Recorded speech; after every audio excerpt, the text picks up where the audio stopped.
Hi, I'm David with EV World News. We talk about electric vehicles, green energy, and the stock markets. And I'm back today with our resident engineer, Mike Herzog. How's it going today, Mike? I'm doing great, David, and I'm really excited because we're about to get technical here.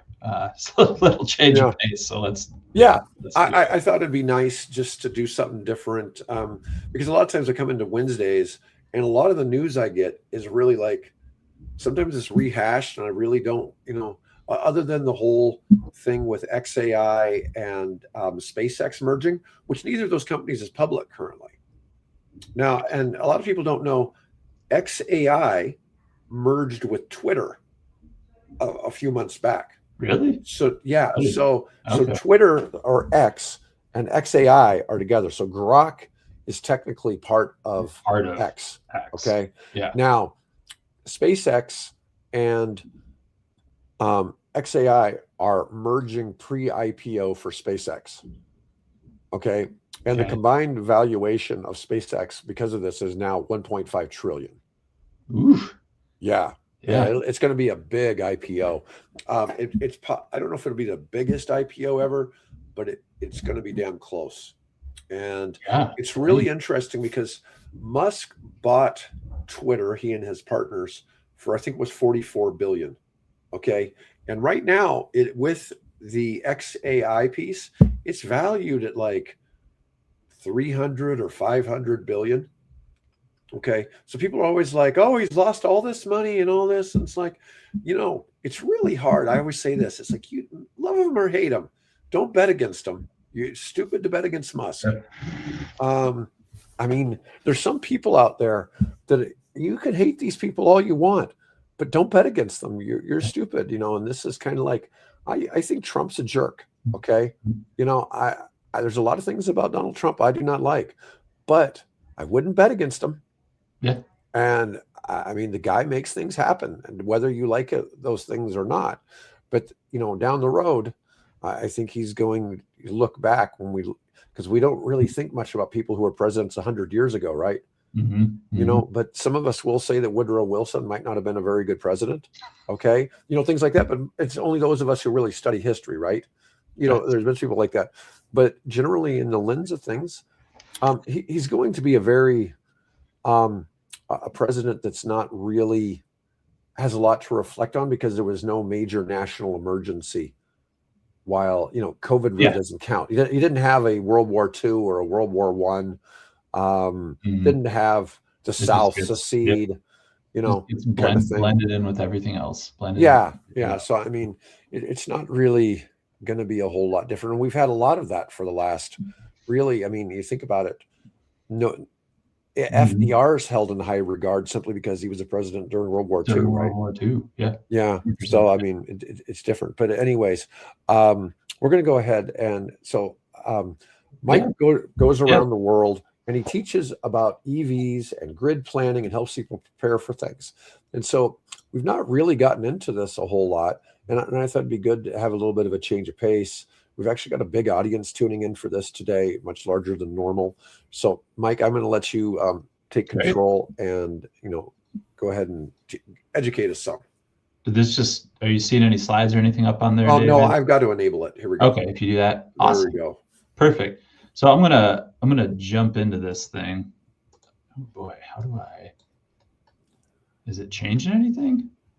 Okay, There we go. I got it. Perfect. there you go. Okay, so a lot of what I do, I think I opened up the wrong thing. Jeez Louise, it's like I've never done this before. Remove from studio. Let me share screen, window. There It we always go. has a little delay. I may have to. Let me see. Perfect. But like David said, that's how we kind of came to know each other, and through this, through working at a utility, we were kind of on the forefront of this a long time ago. I was very fortunate. The community rep, I had an older gentleman working for me, and 15, 20 years ago, he was all about electric vehicles. We need a plan for this. This is going to be the future of what we're doing. So he got me thinking about these a long time ago. So we've been, from the utility perspective, it's always been on the back burner, always a hot topic of this is going to blow up the grid. This is going to be an issue. But how do we actually approach that? Like, how do we realistically try to put some numbers on this and figure out what's going to happen? So this is part of, I do a full day long one, I do a 2 day long one, but these are just some of the high hitters. A lot of that we go into like the really technical specifics on how this works and how you can plan it on your system. But just at a high level, this is what we're looking at. So a lot of what we do in the utility space, in the planning world, from what's in your backyard to the power plants to the transmission system, bulk electric grid, it's all about curves. It's all about daily use patterns and how things go up and down in the cycles, and planning around that. So when we talk about charging patterns with EVs, we have curves of how EVs charge, we have curves of how the grid operate. We want to try to mesh those together as best as we can, and not exacerbate existing problems, and utilizing facilities that we have that might have some spare capacity or spare room on them. So really, there we go. When we talk about it, there's a couple of really high-level characteristics, information we want to know about EVs, and this is how we transfer what people do and the vehicles themselves to terms we would use on the grid. So you can look at this picture a couple of different ways. One, there's a horizontal view where the top is characteristics of an electric vehicle in terms that we use for the grid. So it's energy, kWh, it's instantaneous power in kilowatts. And then the bottom is the consumer, the people. Like, this is what I think about it. How far can I go?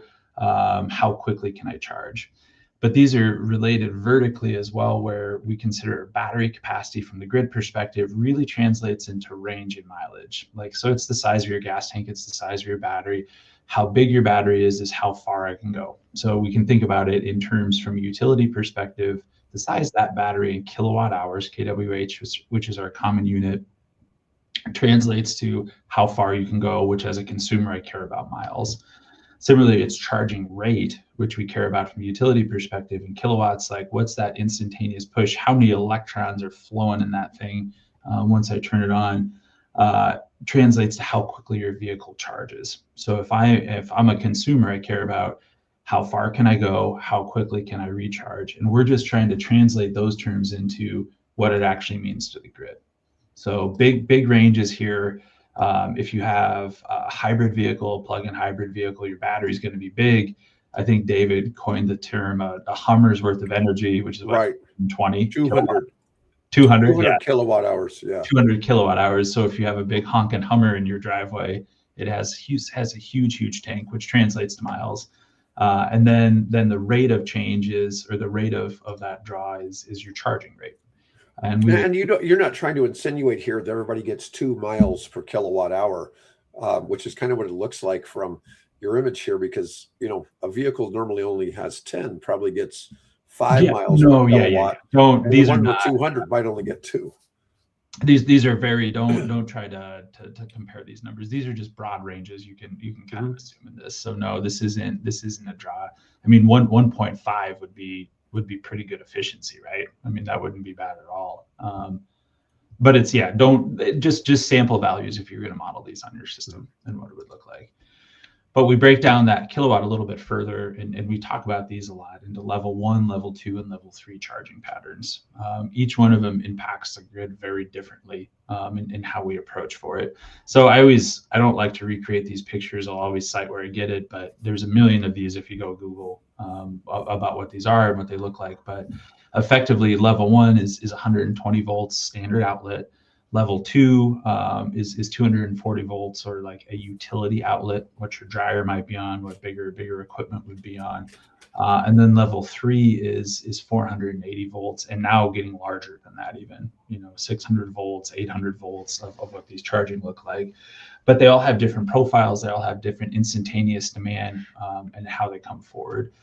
The major concept, and I don't think I have a slide on it here because it doesn't go down that low, but effectively the rules of the road for the electric grid is power equals voltage times current.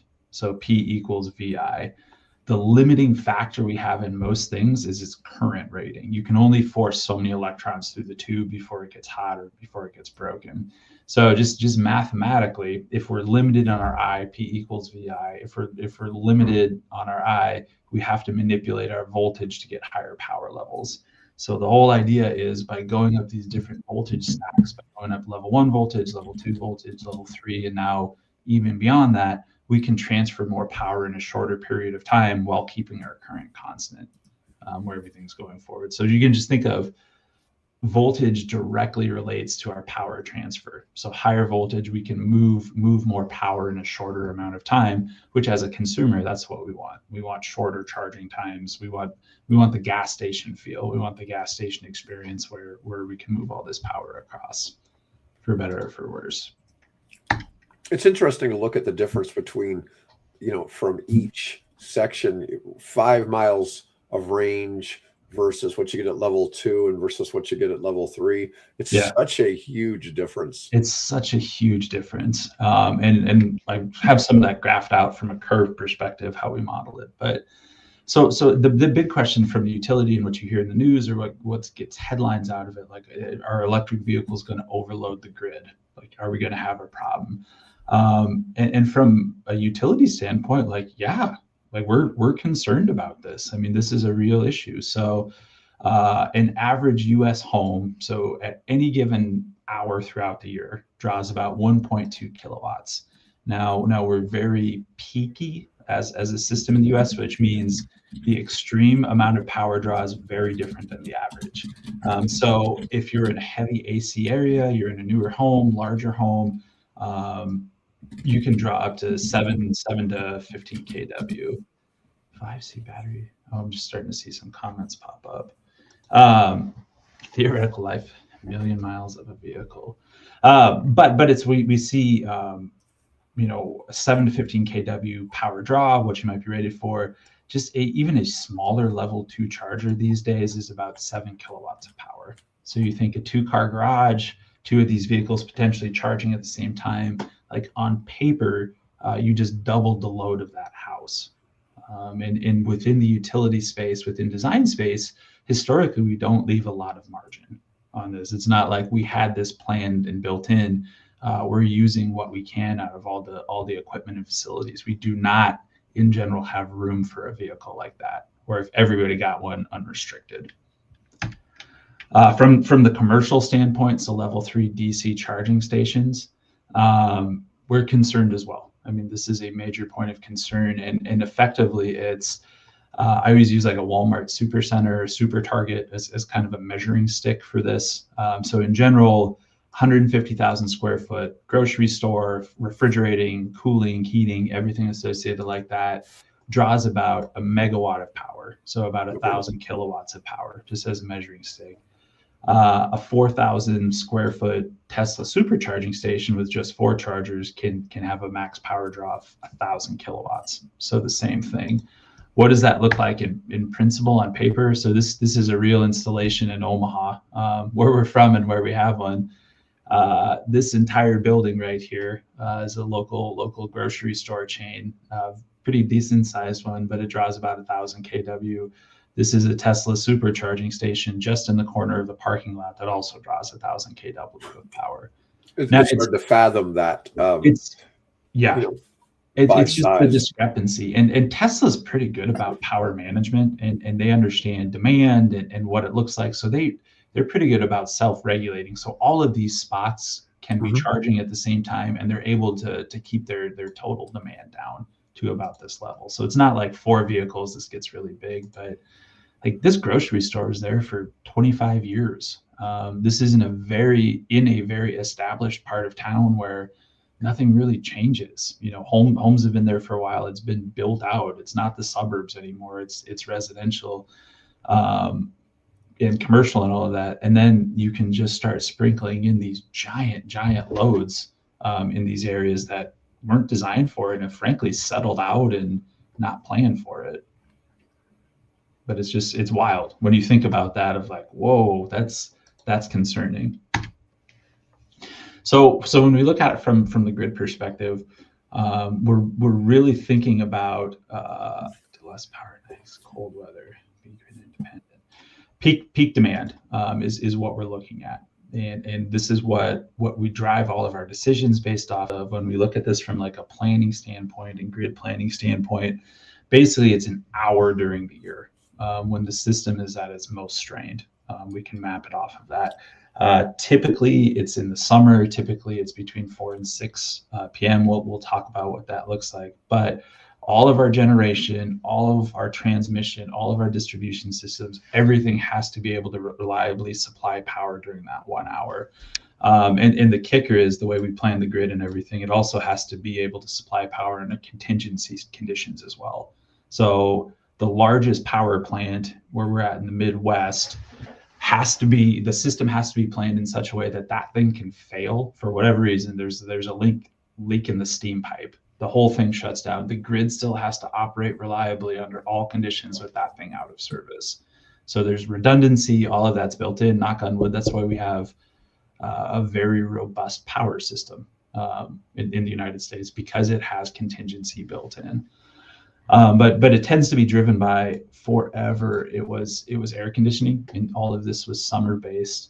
However, electric heat is starting to creep up, and with the installation of hyperscale data centers that have a very flat annual profile, winter peaks becoming super concerning as well, especially when we start to rely more on solar energy and renewables in places. Solar, where we're at, our part of the country has 0% accreditation for output in the winter months, which means if you install solar and it's like, I have to be able to account for all of this demand on the system in the worst period, like, all right, for my generation system, if it's winter, you can't count solar at all because it's cloudy. It's miserable when it's the coldest. It could be snowing, all of these conditions. Or when my panels are covered with snow. Yeah, exactly. They're not sucking in a whole lot of power when they're covered with snow, that's for sure. And it's from the grid planning standpoint, like we have to have certainty these things are going to operate when we want them to go forward. But it tends to be driven by AC and electric heat. So this is what it looks like on a typical summer day, residential, and it's associated with temperature and human behavior. I mean, a lot of this is habit based. So our lowest point of power consumption is in the middle of the night. People are home. It's cooler temperatures. We're not running AC as much.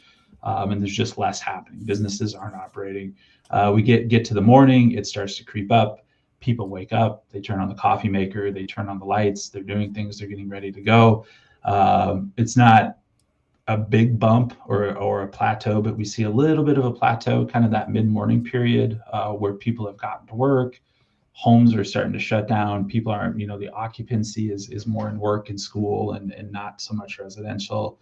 But then we keep going up. And that's a function of temperature. That's a function of increased coincidence, which we'll talk more about here in a second, of electric AC or climate control.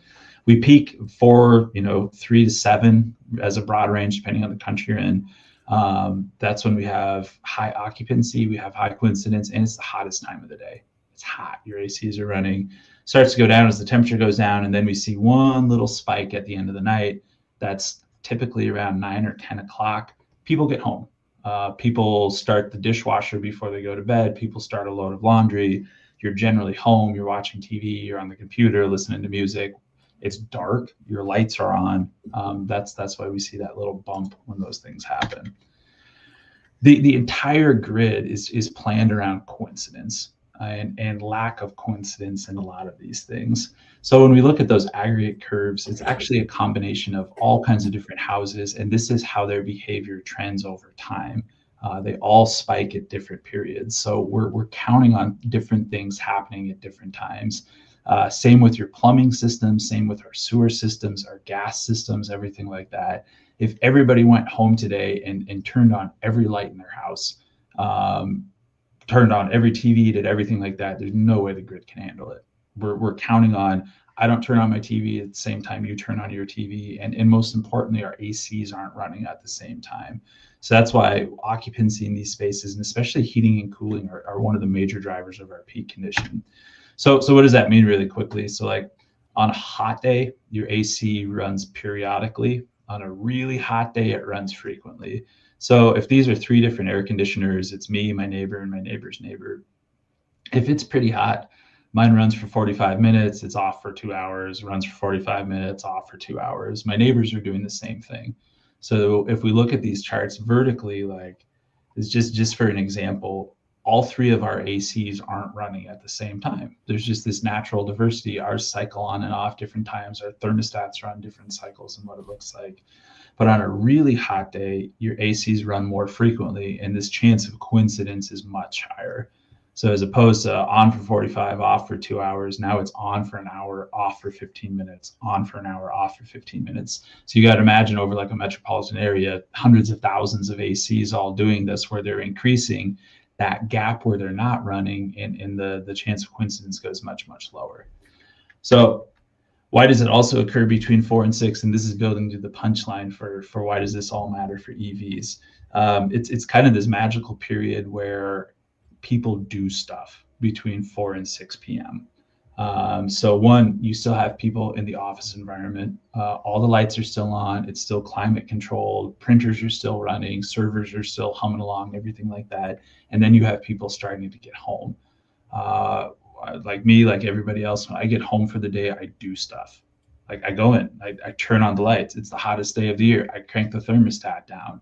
I start making dinner. I start the load of laundry. I do all these. I park the kids in front of the TV and PlayStation. So all of these things are happening at the same time in the same pattern that we call rush hour, right? Cars are all coming home at the same time. Extend that an extra 5 minutes to when you pull in the driveway and walk into your house and start doing things. So why does that matter for EVs? What do you do when you come home? You plug in your cell phone, you plug in your EV. And that's the biggest concern we have from the electric system right now is people will plug in their cars right when they get home at the end of the day and strain the grid when it's already at its most strained. Now, what we're finding is while that does tend to happen, it's maybe not going to be as extreme as we thought it was going to be. Like the chance that everybody comes home and plugs in at the same time and is actively charging at the same time is not going to be a challenge. But even if that's the case, we do have a couple of pieces of good news. So if we're just going to take this vehicle, Kia EV6, we've talked about it on the show. I like it. It's not a bad looking car.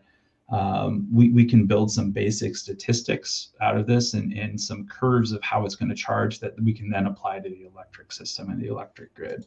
I mean, So statistically, shouldn't only 1 out of 4 or 5 people really be charging on a given day anyways?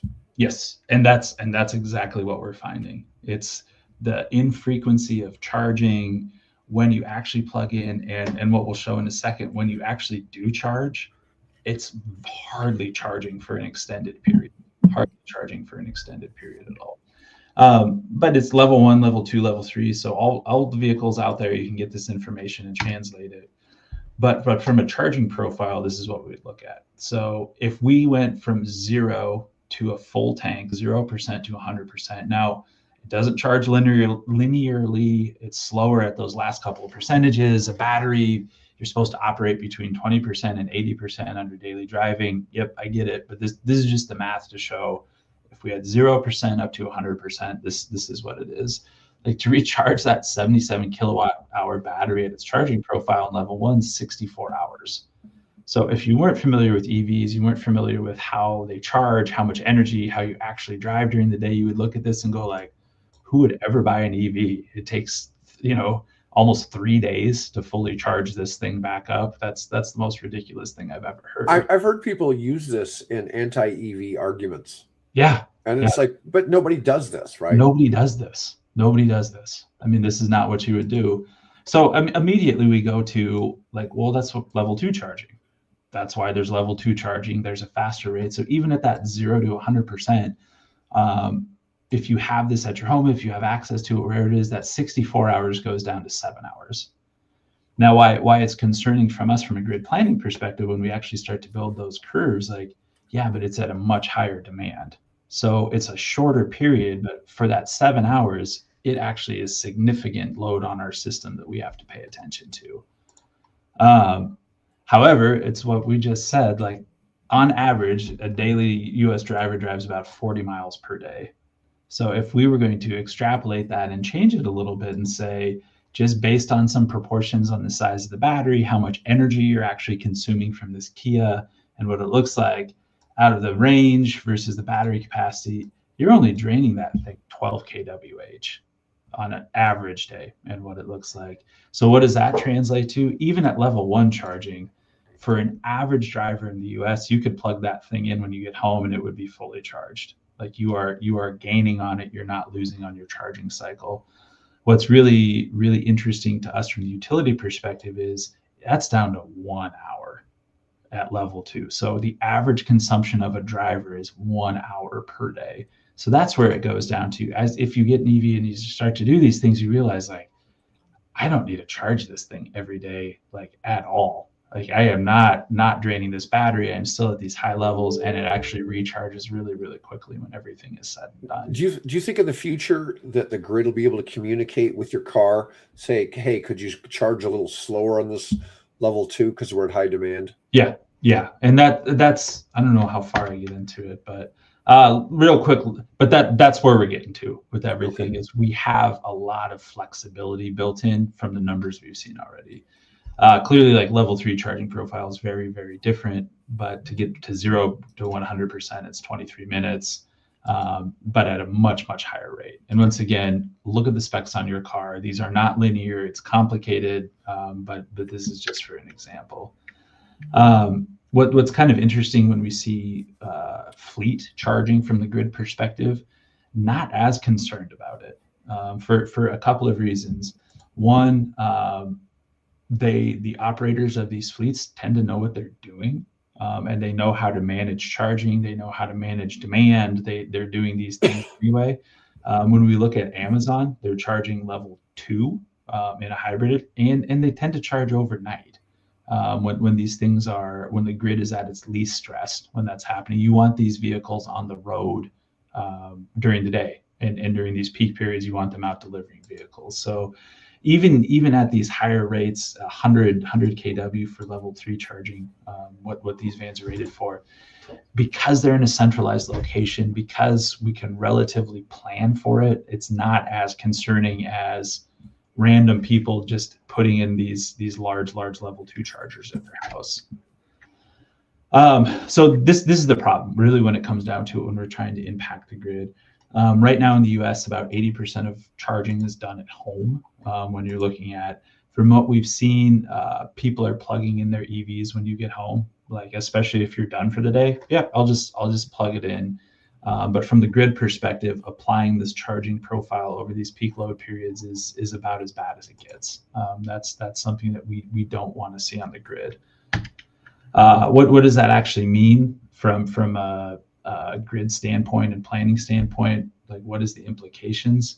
So these big pieces of equipment, if you're going to put in a level 2 charger, it's a standalone transformer, it's a big green box in most places. You're putting in a new one for these or replacing one that's already there. For level 2 or for level 3? This is level 3. Okay. I apologize. But these are the standalones. These can be upwards of $100,000 when everything's said and done. If you have to run new wires, if you're going underground, I mean, they're very expensive, and they can take several months or years to install. From the grid standpoint, what we're really, really concerned about, though, are these primary facilities. So the overhead or underground wires that are running along major streets. And then once you get into a substation, which is, the fenced area, gray rocks, high voltage, danger signs, everything like that, where in reality, just the way we've planned and operated our grid for the past 50 years, we don't have this margin to just add these things on here. So depending on where you're at, I mean, 1 to 4 level 3 charging stations, and you're rebuilding your system, and where we're at on those with the cost of materials, I mean, it's millions and millions of dollars, and probably more impactfully from cost aside, it's years. It's years to plan these projects and procure material and install and commission and do all of those things. So we're really trying from the utility standpoint, like, we don't want to do these things. Where we end up with huge cost items are like residential loops. So is my loop. I'm over here somewhere in one of these houses. If I overload this, like this is the wire that runs through your backyard and connects to all houses. It's buried, it's in there, it's sized for air conditioning, it's sized for whatever your home loads are. If I overload this wire because of my EV, or I got one and my neighbor got one and my neighbor got one, we all liked what we were doing, we have to replace this entire thing. It's not like we just go to our yards and say this is a good deal, like, okay, you guys, you're the straw that broke the camel's back, fix this. It's not just that. They're not just tearing up our backyard, they're tearing up everyone's backyard through the entire neighborhoods. That's from the utility perspective why we really, really want to avoid those things. We'll skip through all of that, but effectively, this is what we're trying to do. You know, we want to move this charging curve from where it is today to an overnight period, and where we're seeing it, and on those peak condition days. And one of the things we're working to publish a paper on this for the industry's use in it. But one of the preliminary data points we're seeing is when a vehicle is plugged in, it tends to actively charge for about 2 hours, but remain plugged in for 10 hours. So within that space, we can say, hey, you started plugging in at 5 o'clock when we don't want you to. You only need 2 hours to charge. Like, don't start charging until midnight. Like, it's fine. And your neighbor, he or she's not gonna start charging till 2 a.m. Somebody else is gonna charge at 10 p.m. so we can space these out. What we're finding is, just on paper, this is really, really nasty. Like these are going to overload neighborhoods once everybody starts to get them. But we have a couple things working for us. One, just the natural coincidence or lack of coincidence we're seeing is bigger than we thought, because you don't have to charge every day. And then two, when people do have to charge, there's tons and tons of room to play with it and move things around.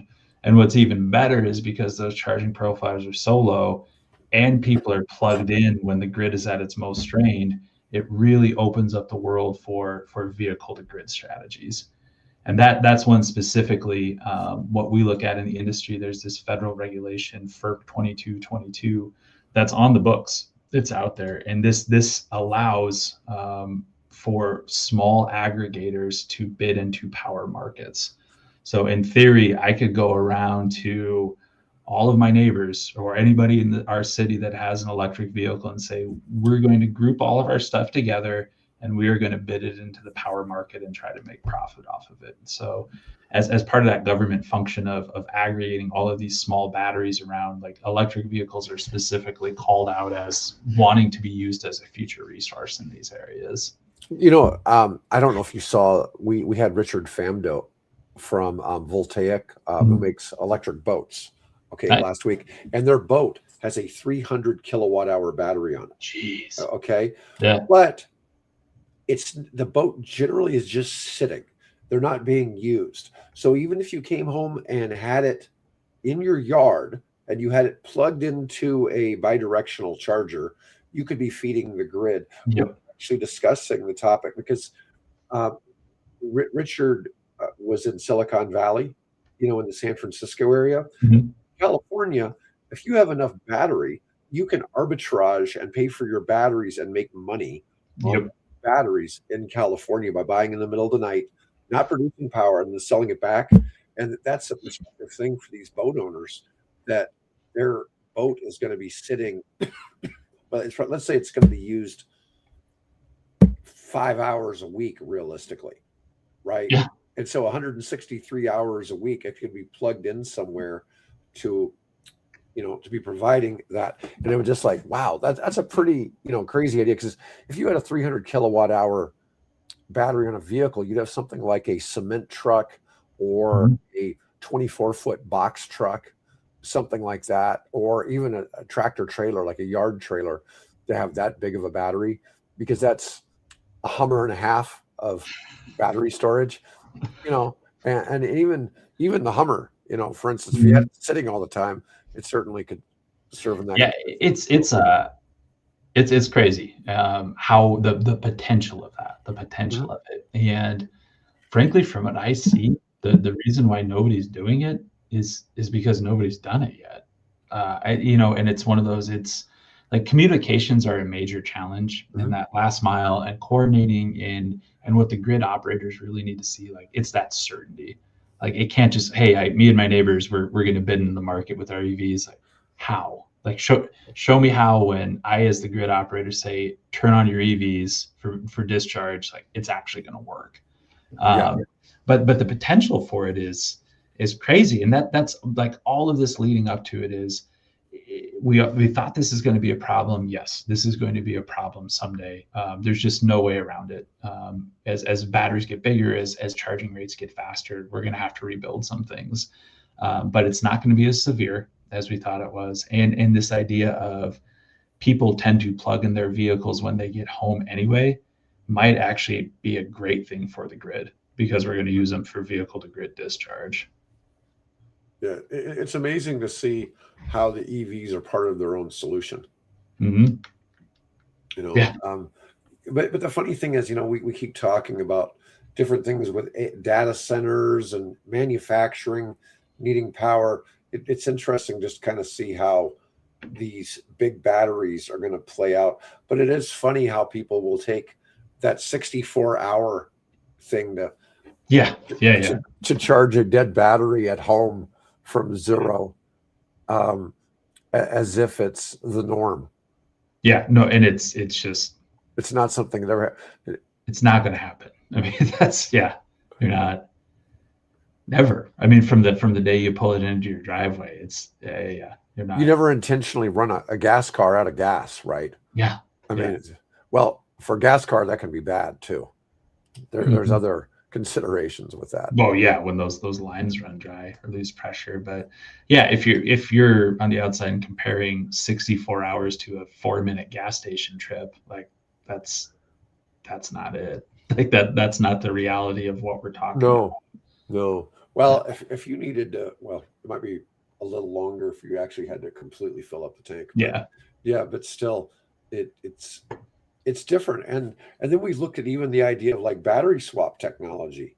Battery swap technology is just as fast as charging with gas or filling up with gas, you know, although we don't have that technology in the United States. And probably won't get it. Not anytime soon. Not anytime soon. No, I'm just like I keep saying, I see it in the tractor trailer space as being appropriate, because the tractor trailer space it's incredibly immature right now, that space.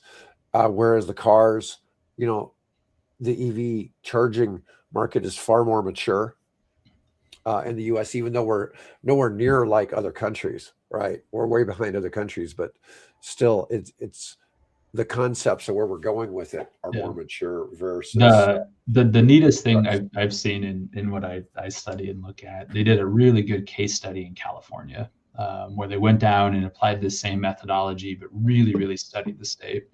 And they came back with, by 2040, they anticipate 67% of the distribution infrastructure will need to be upgraded in some way, shape, or form. So it's and with the price tag of, God, it's like $7 to $20 billion, just something absurd. But like the back end of it is, under the same analysis they did, they actually anticipate rates to go down for consumers because of the financial positive implications from EV energy sales. That's only half the electric train that never got built. Yeah.